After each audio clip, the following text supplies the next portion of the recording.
I've been seeing this content all across the gay internet. It's the position politics that I don't know. This one's really short.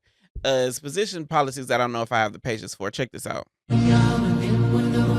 me pause right here. Now, forgive the fact that this man is white or white presenting, but the caption says, when your top is your friend's bottom and you are your friend's top. They have a circle. Let me see if I can illustrate this. Circle here.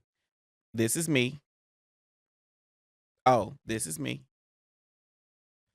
I am my friend's top, and my friend is his bottom, and this is me. It's the circle of life. It is a circle of life now. But why is that such a thing though? Why can't we all just be verse?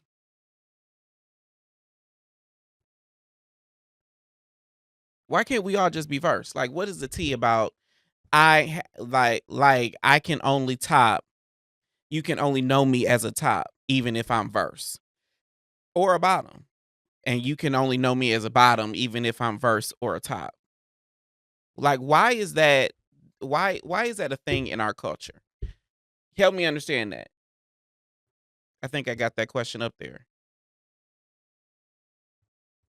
Why is that a thing in our culture? Why is it that if I bottom for someone, then that disqualifies me to top you? Is that any is that anyone else's experience? Panthro just joined the chat.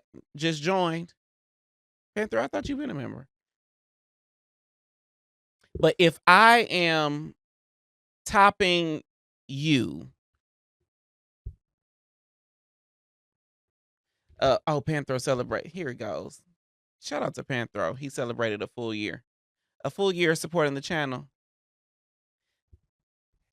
Is that anyone else's experience? Really, like actually, you top somebody, so that means that you cannot bottom for that person, unless I'm sure it's probably unless we in a relationship or whatever bullshit we say. Tonio says majority of bottoms don't like their tops. If they find out they bottom, it ruins the concept of a true top. But what the fuck is a true top, friend?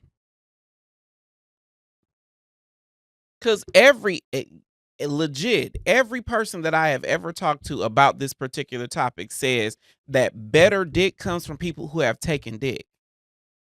It doesn't matter how big your dick is, and no matter how good your stroke is, you just know some shit. You have discovered some shit if you have taken dick. So if we could all collectively agree that better dick comes from men who take dick, then why is there such an issue around men taking dick that are climbing your back?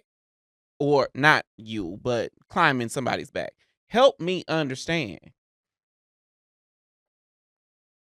Will says it's more nuanced the more marginalized you are in the community, and I hate it.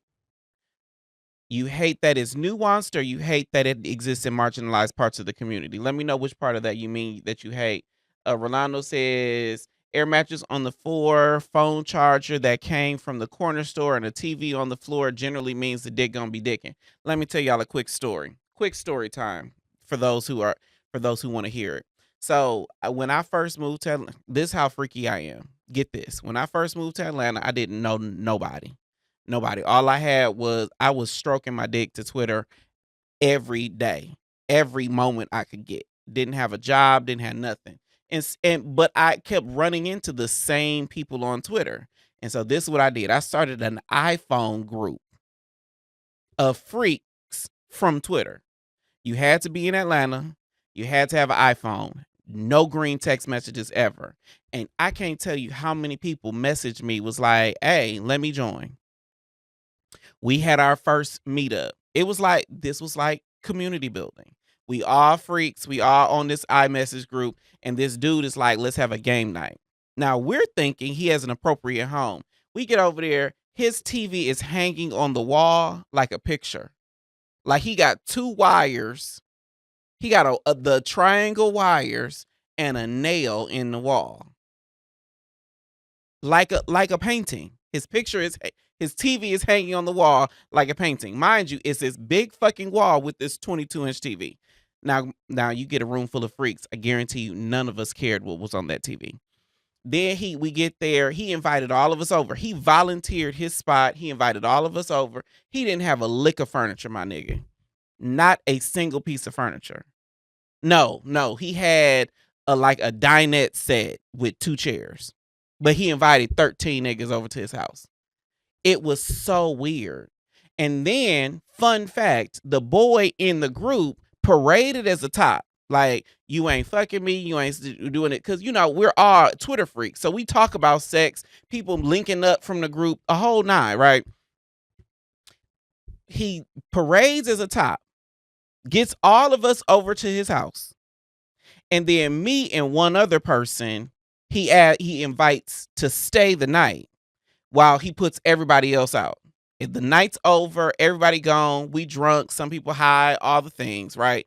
It was weed smoking out on the balcony. He ain't had no furniture. He had like a lawn chair on the balcony, and he had this dinette set. And he invites the 2 dudes that he wanted to fuck to his room to stay the night. And when I tell you, we wore that nigga out. Bitched him out from left to right, stem to stern. Like we was taking turns, and he was just taking it. And I was like, you could have just said you was a bottom, my nigga. Like, why couldn't you have just said you a bottom? It was so weird. Now, mind you, oh, hold on. I love this. So I will disclose that I have lived in unincorporated Decatur, which I absolutely love.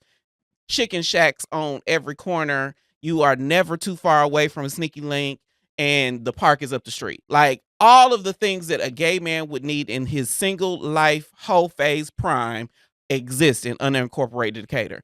I am proud to say this happened in Fulton County before South Fulton, the city, existed. Baby, when I tell you we was deep in College Park, it was so good. That was a life. But the gotcha about the whole story is, the reason why I bring it up is he didn't want, the fishy little bottom that was in the group that we all just kicking it with to know that they are of the same ilk. He wanted to make a distinction that kind of bottom and me are different. And he only wanted to bottom for people that appeared more masculine than him. Mind you, I'm me in like crop top. So, how masculine could I have been? But when I tell you, me and one other person fucked him left and right. I remember taking a nap. Now, this is the whole shit. His mattress wasn't on the floor, but he had a full-size bed, and I was the shortest person in the bed. So 6 feet, 6'2", the whole nine. Somehow or another, our 3 big ass black ass bodies got in this full size bed. Make it make sense. This is the whole shit that I have lived through. This is the whole shit that I have lived through. But again, the question on the table as we get back to the topic is, why is it in our culture that bottoming for another top's bottom is such a taboo? That's what I want to know.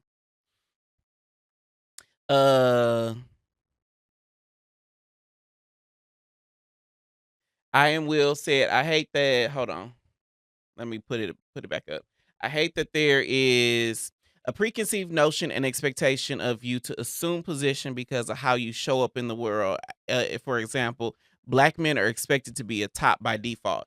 I am not expected to be a top by default. People are still surprised, friend, that I don't bottom more than I do. I have bottomed one time in 7 years. One time. And that one time happened like a month ago.